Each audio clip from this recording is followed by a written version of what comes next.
Jika kalian punya PC atau laptop nge-lag, jadi macet-macet gitu padahal performa dari laptop kalian bagus. Jadi dari prosesornya, VGA-nya semua bagus tapi tetap nge-lag, yuk kita simak videonya.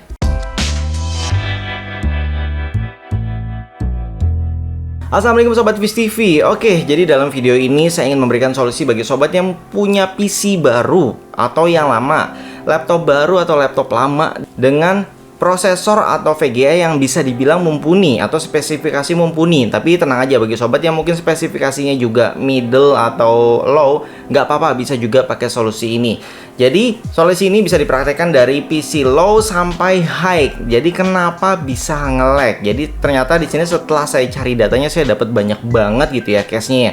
Jadi sebelum kita lanjut videonya, dibantu like dulu ya videonya karena pengumpulan datanya lumayan lama. Oke, kita lanjut ke penyebab nge-lag-nya yang bagian pertama ya. Jadi di sini saya lebih membahas ke AMD karena AMD itu bisa dibilang performanya tinggi tapi harganya hemat atau terjangkau gitu daripada Intel. Jadi yang pertama adalah kalau misalkan sobat punya PC lama, udah berumur 2 tahun, 3 tahun bahkan lebih. Terus laptop juga sama ya, udah 2 tahun, 3 tahun bahkan lebih. Itu nggak pernah ganti thermal paste, ya otomatis nanti performanya jadi terhambat. Karena thermal paste ini dibutuhkan untuk penghubung dari heatsink ke cooler gitu ya. Kalau thermal paste-nya udah kering, jadi udah jadi kerak, itu otomatis akan cepet panas CPU-nya. Jadi ya sobat, solusinya tinggal ganti aja thermal paste. Terus kedua yang selanjutnya adalah debu. Ini sama ya, jadi jika sobat sudah punya PC lebih dari 2 tahun, 3 tahun gitu, sama juga dengan laptop ya, itu otomatis dalamnya berdebu. Jadi di saat ganti thermal paste, kalau misalkan di tempat servis, biasanya mereka juga akan bersihkan debunya. Dan ini juga sobat bisa lakukan sendiri kok, saya juga pernah bikin videonya. Untuk yang ketiga ini juga untuk yang CPU lama gitu ya, atau laptop lama, ini juga kadang terjadi kerusakan di power supply. Power supply-nya lemah, terus di laptop itu bisa pakai adaptor ya, adaptornya sudah mulai lemah. Ini juga pasti akan mengganggu performa dari PC dan laptop tersebut. Terus selanjutnya adalah cooler. Nah, kalau cooler ini lebih ke arah PC sih. Kalau PC itu kalau coolernya udah lama juga bisa lambat gitu ya kipasnya.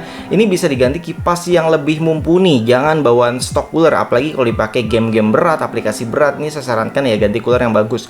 Untuk yang laptop sebenarnya juga sama ya case-nya. Jadi cooler atau kipasnya itu juga sudah mulai melambat. Ini bisa diganti, itu biasanya ada yang jual online ya, spare part cooler yang masih bagus. Kadang kalau kipas laptop itu udah bunyi gitu ya, ngik ngik ngik, itu artinya ya udah mulai dol lah ya. Oh iya, ada yang ketinggalan. Untuk yang listrik ya, itu juga kadang terjadi di beberapa tempat, yaitu power dari temboknya, jadi dari power on the wall gitu ya, kadang nggak stabil. Itu bisa pindah tempat colokan untuk ngetesnya, atau bahkan coba di rumah yang lain, misalkan dicoba di kantor atau di tetangga gitu ya. Kadang memang ada beberapa lokasi yang listriknya itu kalau malam nggak stabil gitu di rumah tersebut. Dan yang terakhir adalah casing dari PC sobat. Nah, ini untuk sobat yang pengguna PC. Kalau misalkan laptop ya udah mau digimanain lagi ya, udah bawanya begitu, nggak bisa dirubah ya, kecuali ditambahin kipas tambahan atau vakum disedot keluar gitu ya panasnya.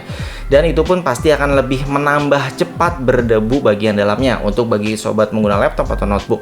Kalau misalkan untuk yang PC, biasanya terjadi pada kesalahan merakit karena kita baru mulai merakit mungkin ya, atau kita salah milih casing, salah beli casing, akhirnya maunya sih beli yang mini kecil gitu ya, atau yang sedang tapi padat gitu lah ya dalamnya. Nah, akhirnya malah membuat sirkulasi udaranya kurang bagus ya. Setidaknya sih kalau misalkan sudah terlanjur beli casing tersebut dan baru, kan sayang kalau dijual ya. Ya mau nggak mau kita harus nambahin kipasnya, minimal ada 4 lah ya. Jadi 2 masuk dan 2 keluar di belakang atau ke atas gitu. Apabila semuanya sudah sobat maksimalkan nih, yang saya sebutkan tadi sudah dicoba maksimalkan, ibaratnya sudah normal semua, terus masih nge-lag, jadi ini dia solusinya. Jadi kita masuk ke optimasi dari software. Kalau di AMD itu ada yang namanya Ryzen Master. Jadi ini pembedanya Intel dan AMD.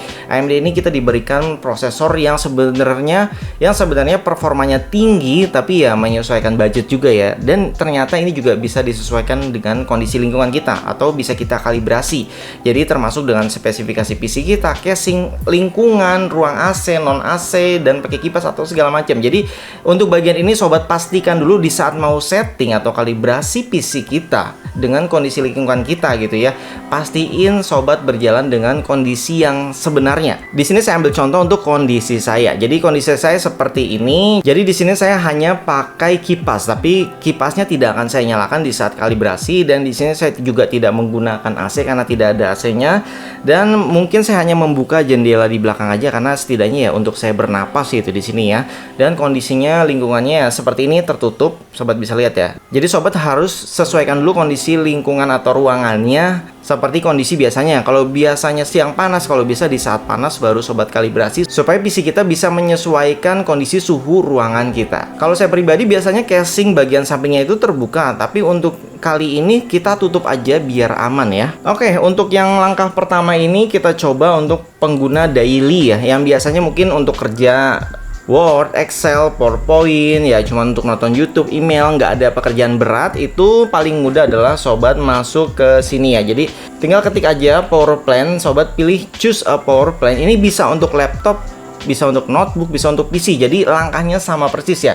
Di sini lebih mudahnya sobat pilih yang power saver, karena kan tidak ada pekerjaan berat ya. Jadi otomatis akan membuat PC sobat itu dingin terus. Bahkan untuk beberapa kondisi kipasnya pasif, tidak berputar, karena memang nggak butuh kerja berat ya, jadi nggak panas. Oke. Dan yang untuk laptop biasanya ini mempunyai dua macam GPU atau VGA ya. Jadi kalau misalkan di saat kita cabut, contohnya ya, listriknya kita cabut, adaptornya kita cabut, itu dia akan berubah menjadi mode hemat daya atau power saver. Tapi di saat kita colokkan, itu akan menjadi high performance. Ini penyebabnya kenapa di saat kita colok ke adaptor, biasanya ada game yang justru macet-macet, karena memang kondisi CPU-nya berjalan maksimal, terus VGA-nya juga berjalan di kondisi yang high performance. Hal ini mengakibatkan suhu dari laptopnya itu naik tinggi, sehingga terjadi yang namanya throttle untuk menurunkan panas dari prosesor tersebut. Jadinya ini berpengaruh pada gamenya, karena di saat mendinginkan prosesor kan speednya turun, jadi gamenya otomatis suka nge-lag. Nah anehnya di saat kita cabut itu malah lancar, karena memang dia tidak menjalankan maksimum performa, kadang hanya pakai APU-nya aja. Kalau untuk game-game ringan ya, kalau untuk game-game berat ya biasanya tetap butuh yang namanya high performa. Jadi solusinya ya sobat harus cari tempat yang suhu ruangannya itu tidak terlalu panas gitu ya, kalau bisa di dalam AC untuk pengguna laptop. Oke, selanjutnya untuk yang sobat pengguna gaming ya, gaming dan termasuk yang berat-berat ya, kayak rendering, bikin animasi 3D atau Blender atau apapun, pokoknya yang berat-berat gitu ya. Jadi kita mulai ini agak lebih detail ya, karena berat memang caranya tidak semudah klik-klik doang ya. Jadi silahkan pilih power plan apa aja di laptop atau PC sobat ya. Ini saya pilih yang AMD Ryzen Balance saja ya. Terserah sobat mau pilih yang balance biasa juga nggak apa-apa. Kemudian change plan setting. Oke, di sini pastikan dulu untuk displaynya nggak apa-apa. Sementara ini hanya settingan pertama aja ya di sini ya. Ini sementara pilih never, put computer to sleep juga never ya. Jangan sampai komputer mati di saat kita sedang setting kalibrasi pada PC sobat ini ya. Terus selanjutnya kita masuk lagi ke change plan setting. Di sini pilih change advanced power setting. Oke, di sini juga sama. Setting aja yang harddisknya mati selama 120 menit atau lebih juga nggak apa-apa. Bikin aja misalkan 300 deh. Karena kita butuh, setiap PC itu beda-beda ya. Kalau PC saya sekitar 1 jam, ada yang kurang dari 1 jam, ada yang bahkan lebih dari 2 jam. Jadi tergantung performa PC-nya. Kalau semakin tinggi otomatis semakin lama. Di sini terserah. Bikin selama mungkin karena hanya settingan sekali aja. Nanti selanjutnya silahkan diganti ke default lagi ya. Oke, terus kita pilih yang prosesor manajemen. Ini bagian yang paling penting dan ini nggak perlu diganti. Jadi hanya sekali setting di awal aja ya. Jadi kita buka yang maksimum processor state-nya, ini kita pilih 100, tapi memang defaultnya udah 100. Untuk laptop yang benar-benar jadul banget, ini kadang di settingnya 99% untuk mematikan turbonya, karena biasanya cooler yang laptop lama itu udah nggak terlalu bagus gitu ya, udah dimakan usia, udah haus, jadi ini bisa diturunkan untuk laptop yang jadul. Tapi untuk yang masih bagus jangan ya, lebih baik di 100-kan saja, karena ini juga berfungsi pada turbonya supaya on. Oke, selanjutnya minimum prosesor ya. Terkadang bawaan defaultnya itu 90%, walaupun kita nggak pakai nih komputer kita atau PC kita, ini keadaannya tinggi terus. Jadi ini saran saya sih setting terendah itu di 25 atau 50% juga sudah cukup, tinggal disesuaikan komputer sobat. Kalau punya saya kan cukup tinggi ya, 4 GHz lebih speednya, jadi kalau diturunin ke 25 itu jatuhnya kayak laptop, yaitu 1 GHz, jadi saya pilihnya 25% aja. Kalau sudah sobat klik apply dan oke. Untuk spesifikasi komputer saya di sini saya pakai Ryzen 5 5600 tanpa G ya. Jadi saya pakai VGA terpisah atau GPU terpisah. Selanjutnya sobat download Ryzen Master ya dari webnya. Ini ketik aja di Google nanti muncul Ryzen Master. Itu untuk bagian downloadnya ada di bagian bawah di sini, download now, klik dan silakan diinstal aja. Oke, setelah diinstal maka tampilannya akan seperti ini. Di sini sobat pilih Advanced View ya supaya lebih detail lagi settingan-settingannya. Oke, jadi ini adalah tampilan yang lebih lengkap. Tapi ini adalah settingan lama saya. Jadi kemarin sudah sempat saya optimasi, tapi ternyata saya tidak menyesuaikan kondisi ruangan lingkungan saya sehingga nggak pas. Kadang-kadang suka nge-lag, misalkan kayak siang hari nge-lag ternyata kepanasan. Kalau malam hari karena dingin ya stabil gitu ya. Jadi ini belum maksimal. Itu dia. Yang kelewat adalah saya lupa mengkalibrasikan PC saya terhadap ruangan kita atau suhu ruangan atau lingkungan kita di kondisi yang benar-benar di saat lagi panas-panasnya ya. Oke, jadi untuk langkah selanjutnya ini kita restart komputer kita dulu. Oke, jadi untuk memulai ini pastikan dulu kalian bisa reset atau shutdown terserah. Terus masuk BIOS kalian. Jadi BIOS itu ada yang mencet F2, delete dan lain-lain. Silahkan cek motherboard sobat atau laptop sobat pakainya apa. Jadi tinggal disesuaikan. Kalau di PC saya tekan tombol delete ya di sini tadi sobat bisa lihat. Terus kita sudah masuk BIOS. Jadi untuk sobat yang pengguna Ryzen itu cari bagian overclocking seperti ini ya. Jadi bisa juga di tab ini atau tab ini terserah. Intinya kita cari yang namanya PBO. Takutnya udah pernah ada settingan dari mana gitu ya. Jadi di sini kita buka PBO, Precision Boost Overdrive. Oke, kita klik di sini, kita masuk. Nah, ini udah settingan saya nih. Jadi untuk sobat yang pingin setting-setting ini dirubah ke mode enable aja. Jadi ininya belum ada tulisan apa-apa ya. Nanti biar di setting manual. Oke, kalau sudah sobat pilih save change and reboot. Setelah di reset kita buka lagi Ryzen Masternya. Jadi tampilannya seperti ini ya. Jadi kalau misalkan sobat masih default, otomatis dia akan tinggi semua. Jadi benar-benar maksimal dan suhu di atas ini ya 74% padahal nggak dipakai apa-apa. Jadi kalau sobat nggak percaya ya, nih saya buka Task Managernya. Jadi mau buka Chrome aja 100% terus, mau buka game apapun 100% terus karena tadi yang prosesor minimumnya itu memang 100% defaultnya saya. Jadi ini adalah kondisi yang tadi belum saya setting untuk diturunkan ya. Kalau sobat kan tadi sudah saya ajarin di awal ya supaya CPU-nya itu nggak 100% terus. Ini dia settingan yang tadi ya. Ini adalah contohnya yang saya ambil screenshotnya. Jadi settingannya setelah saya turunin ke 25% tadi, maka hasilnya menjadi seperti ini. Dia menjadi mode hemat. Jadi nggak semua core-nya nyala. Jadi hanya satu atau kadang naik beberapa terus turun lagi. Jadi nggak 100% terus.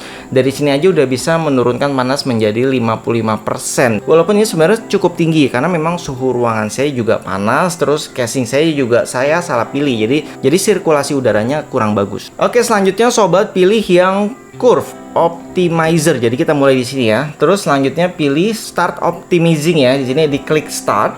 Oke, akan berjalan seperti ini. Jadi setiap core-nya itu dikalibrasi. Setiap core-nya. Kalau saya kan di sini ada 6 core ya. Jadi ada 6 ini akan menunggu ya kurang lebih hampir 1 jam ya, 50 menit lebih. Nah, makanya komputer jangan sampai mati karena nanti akan ngulang lagi. Kalau sobat punya 16 core bahkan ya atau 8 core lebih, otomatis ini akan lebih lama lagi. Makanya tadi saya suruh untuk mematikan fitur yang auto turn off dari PC atau laptop sobat ya. Di sini kita hanya tinggal menunggu dan ini dia hasilnya. Oke, setelah selesai akan muncul tampilan seperti ini. Sobat tinggal pilih oke aja. Terus kemudian oke sekali lagi, maka PC sobat akan merestart. Kemudian akan nyala lagi, nggak apa-apa tunggu sampai nyala. Nah setelah nyala, sobat balik lagi ke BIOS. Jadi lebih baik settingnya di BIOS supaya settingan ini aktif secara default. Karena kalau dari BIOS itu sobat nggak perlu nyalain Ryzen Master setiap nyalain PC. Jadi selain ini yang dicatat, yang C1 minus berapa, C2 minus berapa, C3 sampai C berapa tergantung jumlah core sobat. Sobat juga harus catat yang di atas ini ya. Jadi di sini ada Precision Overdrive, PPT 100, TDC 114, EDC 110. Jadi ini juga harus dicatat 3 ini ya. Dan untuk informasi aja, di sini pun saya juga udah pernah bikin ya beberapa optimizer kayak misalkan untuk overclocking, terus untuk PBO, terus overclocking yang ukuran berapa. Itu memperlihatkan jumlah PPT, TDC dan edisi yang berbeda. Jadi sebelumnya 168 karena memang saat itu coolernya bagus gitu ya, pendinginnya bagus, maka dia akan meningkatkan power supply ke prosesornya. karena dia akan meningkatkan tenaga ke prosesor supaya bisa berjalan lebih tinggi lagi gitu. Tapi kalau kondisi kayak kita sekarang, kondisi ruangan dan coolernya tidak memadai, ya otomatis kita harus menyesuaikan lagi. Jadi hasilnya berubah menjadi seperti ini ya. Jadi ini hasil terakhir saya, dan ini nggak bisa disamakan dengan punya sobat. Jadi setiap PC atau setiap CPU sobat itu settingannya pasti berbeda-beda, jadi harus disetting sendiri-sendiri. Oke, selanjutnya sobat masuk ke BIOS lagi nih, supaya settingannya jadi permanen, nggak perlu jalanin Ryzen Master setiap kali nyalain PC supaya settingannya jalan gitu ya. Jadi sobat masuk ke BIOS lagi, pilih di overclocking boleh, di advance boleh seperti tadi. Di sini saya pilihnya di advance saja, masuk overclocking. Kita pilih accept, terus di sini sobat pilih PBO lagi. Nah, ini diisi manual aja. Jadi pilihnya advance, masukin semua data yang tadi di notepad tersebut, masukin secara manual. PBO-nya di sini pilih manual, dan ini data yang sudah saya input barusan ya. Jadi untuk PPT-nya 100, TDC-nya 114, dan edisinya 100. Jadi masukin di sini secara manual. Kalau sudah seperti ini dia akan permanen lah ya. Jadi nggak butuh Ryzen Master juga nggak apa-apa. Silahkan dihapus aplikasinya, nggak apa-apa softwarenya. Karena udah nggak ngaruh, karena kita sudah input manual di BIOS-nya. Oke, setelah itu tinggal sobat save change and reboot.